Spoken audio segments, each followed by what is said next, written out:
From LinkedIn News, I'm Leah Smart, host of Everyday Better, an award-winning podcast dedicated to personal development. Join me every week for captivating stories and research to find more fulfillment in your work and personal life. Listen to Everyday Better on the LinkedIn Podcast Network, Apple Podcasts, or wherever you get your podcasts. From LinkedIn News, I'm Jessie Hempel, host of the Hello Monday podcast. Start your week with the Hello Monday podcast. We'll navigate career pivots. We'll learn where happiness fits in. Listen to Hello Monday with me, Jessie Hempel, on the LinkedIn Podcast Network or wherever you get your podcasts. LinkedIn presents. Absolutely, all around us, we have unbearable evil, oppressing people. But you also see that side by side with that evil, when people are really tested, you invariably find the best of humanity as well. And that is what I take away from my career. I've seen the worst, but even more, I've seen a human capacity for goodness and strength and courage and decency.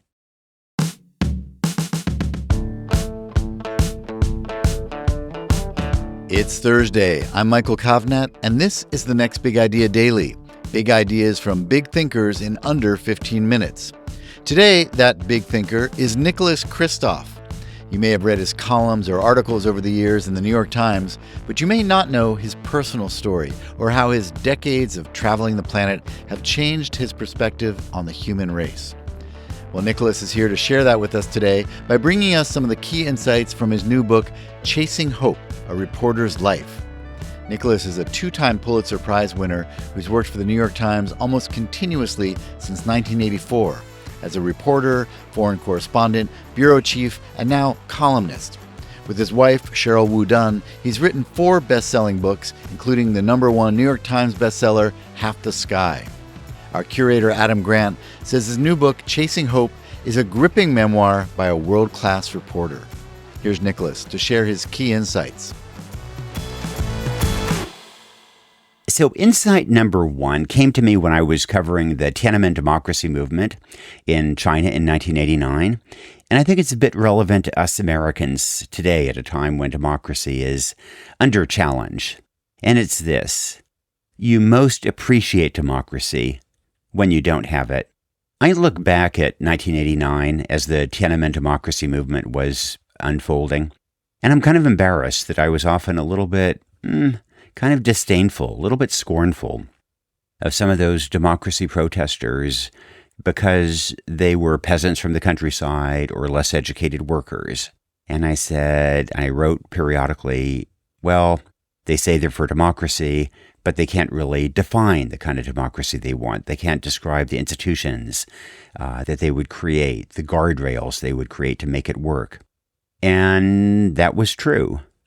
But on that terrible night of June 3rd to 4th, 1989, when the People's Liberation Army sent troops to Tiananmen Square to massacre the student protesters, the group that I was in, I will never forget the courage of those uneducated peasants and workers. I was cowering. My notebook is still stained from the sweat of fear as the troops opened fire on that crowd that I was in. And the bravest people that night were these peasants from the countryside who were rickshaw drivers. And whenever there was a lull in the firing, they would drive toward the troops to pick up the bodies of the kids who'd been killed or injured and put them on the back of the rickshaws and then rush them to the hospitals.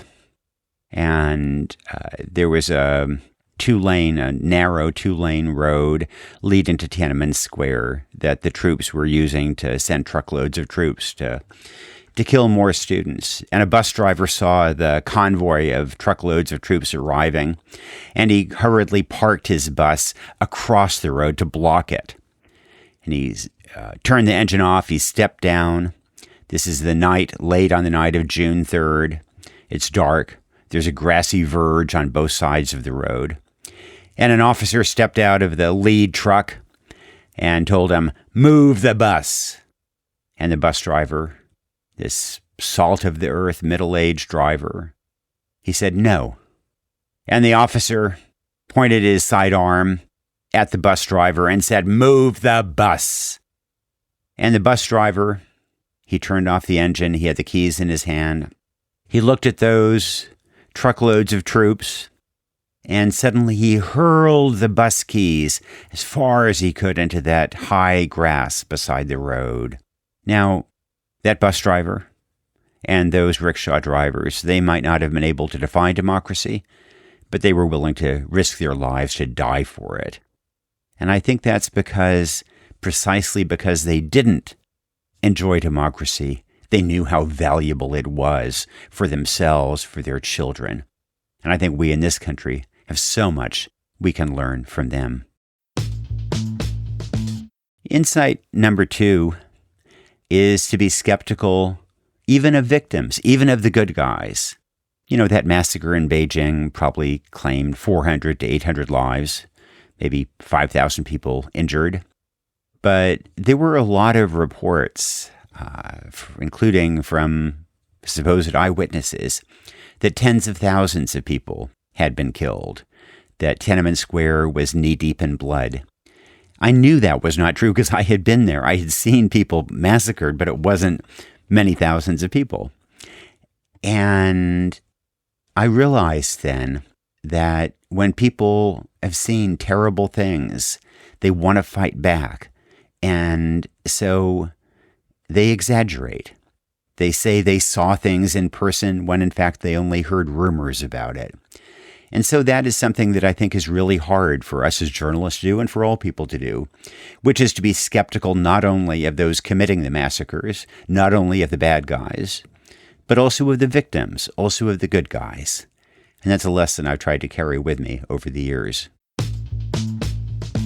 Whenever you think you figured it all out, when you feel you just nailed it, figured out a really difficult problem, look out.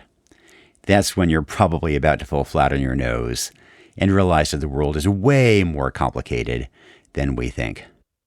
I learned that in particular in China when my wife and I moved into the Beijing bureau chief residence. And we knew it was bugged, partly because we had a Chinese friend who was working part-time translating conversations in our building, which was housing journalists and diplomats. But we didn't know where the bugs were. And then a friend pointed to this little cubby hole in the wall covered with a screen and said, "That's where the bugs are." And so I thought, I'll get to the bottom of this. I pried off the screen, and there's all this electronic gadgetry there. And I was so proud of myself that I recognized the Chinese characters on the device in front. And the Chinese characters read, "Electronic Sound Carrying Device." Wow, I've nailed it. I just arrived in Beijing and I figured out where the bugs are. And just then a friend arrived at the front door and we found out what an electronic sound carrying device is in Chinese. It's a doorbell buzzer.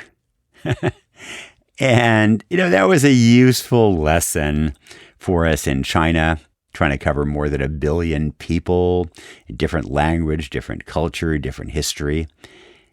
And I hope that it modified the hubris that we sometimes bring to foreign countries. This tendency to rush around and declare what is happening with great authority. But I think it's also a useful lesson, not just for journalists, not just for foreign correspondents, but for all citizens, that invariably everything is more complicated than it seems. And whenever you're too sure of yourself and you come down with one simple, glib solution, look out.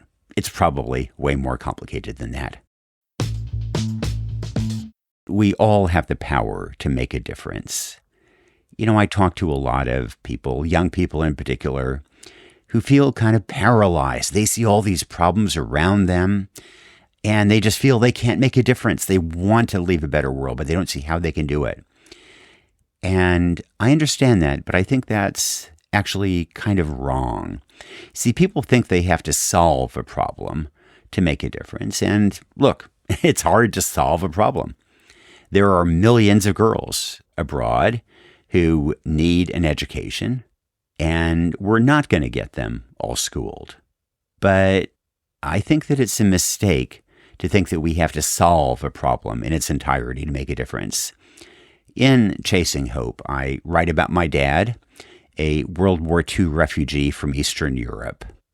And he survived attacks from the Nazis, who killed some members of his family, and from the Soviet communists, who killed other members of his family. He was in a concentration camp. He was almost executed. But in the end, he was able to help to go to France with the help of a French diplomat. And then he wanted to come to the U.S. because he thought that that would be the land of opportunity for him. And in 1952, a couple of families in Portland, Oregon, and the First Presbyterian Church in Portland, they sponsored his way to the U.S. Now, that did not solve the global refugee problem. It didn't make a dent in the global refugee problem.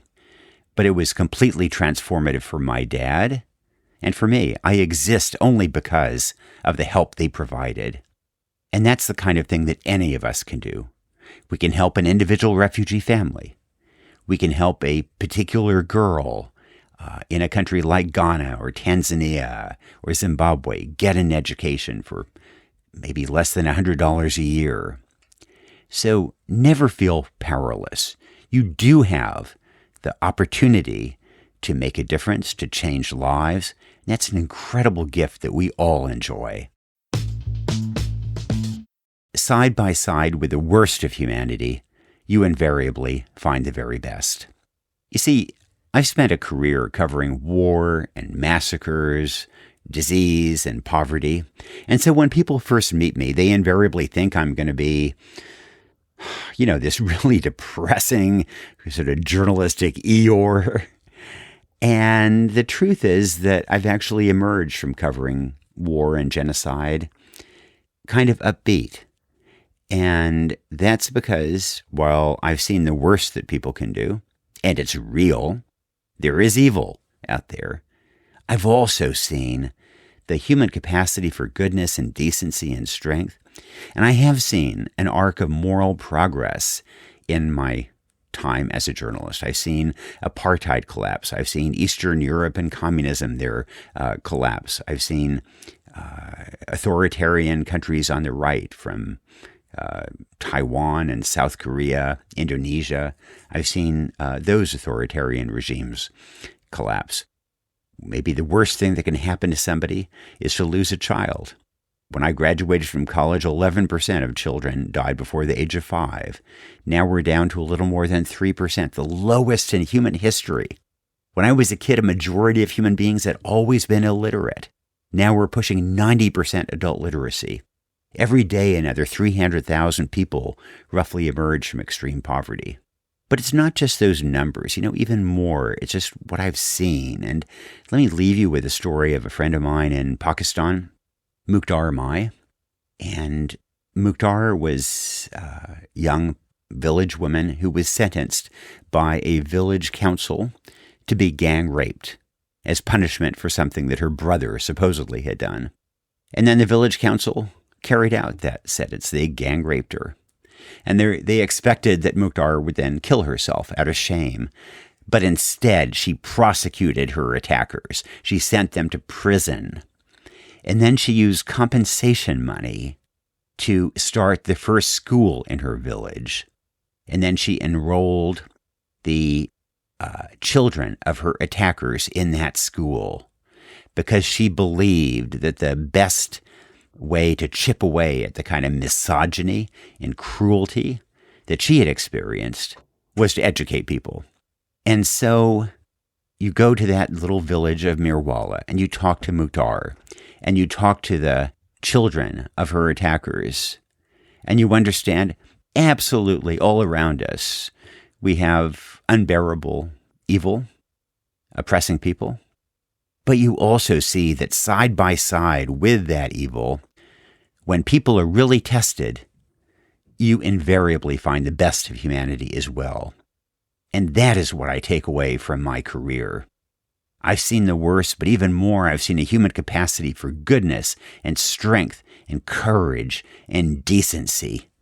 And we all have the capacity to tap into that and make this a better world. Thank you, Nicholas. All right, everyone, get yourself a copy of Chasing Hope at your favorite bookstore. And if you like today's show, how about giving us a rating or review in your podcast player to help others find it? Remember, if you want to have big ideas like this right in your pocket, head over to the App Store and download our Next Big Idea app. I'm Michael Kovnat. See you tomorrow.